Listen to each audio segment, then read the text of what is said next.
एक बार एक छोटी सी बच्ची हाथ में मिट्टी की गुल्लक लेकर के भागती हुई एक दवाइयों की दुकान पर गई। वो काफी देर तक वहां पर खड़ी रही, लेकिन दुकानदार का ध्यान उसकी तरफ नहीं गया क्योंकि और भी बहुत सारे लोग खड़े हुए थे। उसने दुकानदार को कई बार बुलाया, लेकिन वहां पर भीड़ इतनी थी कि दुकानदार का ध्यान उसकी तरफ गया ही नहीं। और फिर उस बच्ची को थोड़ा सा गुस्सा आया तो उसने अपनी मिट्टी की गुल्लक लेकर के वहीं काउंटर पर जोर से रख दी, जिसके बाद में जो दुकानदार था और जितने भी लोग खड़े थे वो सब उस बच्ची की तरफ देखने लग गए। और फिर उस दुकानदार ने उस बच्ची से पूछा, बेटे आपको क्या चाहिए? तो वो बड़े ही भोलेपन से बोली कि मुझे एक चमत्कार चाहिए। ये सुनकर के दुकानदार को कुछ समझ नहीं आया, ना ही वहां पर जो लोग थे उनको कुछ समझ में आया, और सब उसकी तरफ देखने लग गए। फिर दुकानदार ने बोला, बेटे चमत्कार तो यहां पर नहीं मिलता है। तो बच्ची को लगा कि वो उससे झूठ बोल रहा है, तो बच्ची ने कहा कि मेरी गुल्लक में बहुत पैसे हैं, आप बताओ आपको कितने पैसे चाहिए, लेकिन मैं आज यहां से चमत्कार लेकर के ही जाऊंगी। तो वहीं काउंटर पे एक और आदमी खड़ा था, उसने उस बच्ची से पूछा कि बेटे क्यों चाहिए तुमको चमत्कार? तब उस बच्ची ने अपनी कहानी बताई कि अभी कुछ दिन पहले मेरे भाई के सर में बहुत तेज दर्द हुआ, तो मेरे पापा मम्मी उसको हॉस्पिटल ले गए। उसके बाद कई दिन तक मेरा भाई घर नहीं आया। तो मैंने कई बार अपने पापा से पूछा, लेकिन उन्होंने मुझे कुछ नहीं बताया। उन्होंने बार बार यही कहा कि वो आ जाएगा, वो कल आ जाएगा, वो कल आ जाएगा, लेकिन वो आ ही नहीं रहा था। तो मैंने देखा कि मम्मी रो रही है, और पापा मम्मी को कह रहे थे कि उसकी दवाइयों के लिए और उसके इलाज के लिए जितने पैसे चाहिए उतने मेरे पास में नहीं है, अब उसको कोई चमत्कार ही बचा सकता है।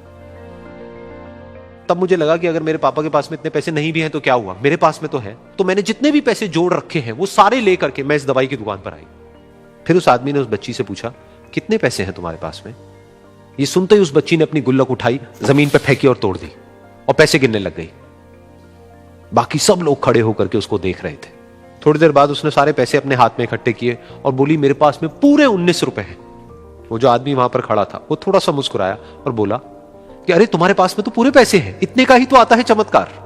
ये सुनकर के वो बच्ची बहुत खुश हो गई और बोली कि चलो मैं आपको अपने पापा से मिलवाती हूं। बाद में पता लगा कि वो आदमी कोई आम आदमी नहीं था, बल्कि एक बहुत बड़ा न्यूरोसर्जन था, और उसने सिर्फ 19 रुपए में उसके भाई की सर्जरी करी, और कुछ ही दिन बाद वो ठीक होकर के घर वापस आ गया। फिर कुछ दिन बाद वो बच्ची, उसका भाई, उसके पापा, उसकी मम्मी चारों एक साथ बैठे हुए थे और बात कर रहे थे। तो उसकी मम्मी ने उसके पापा से पूछा कि अब तो बता दो ये चमत्कार आपने किया कैसे?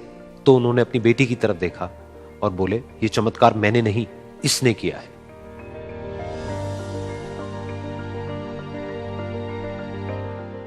तो यहां पर एक बहुत बड़ी बात है जो हम उस छोटी सी बच्ची से सीख सकते हैं कि जिंदगी में कभी कभी ऐसा होता है कि हमको कोई रास्ता नजर नहीं आ रहा होता है और हम लोग हिम्मत हार जाते हैं। तब हमारे अंदर एक बच्चा होता है जो कोशिश करने से कभी भी पीछे नहीं हटता है। वो हार मानने को तैयार नहीं होता है क्योंकि उसको ना शब्द समझ नहीं आता है। वो बच्चा जिसके लिए कुछ भी नामुमकिन नहीं है, क्योंकि वो हर हाल में कोशिश करता ही रहता है।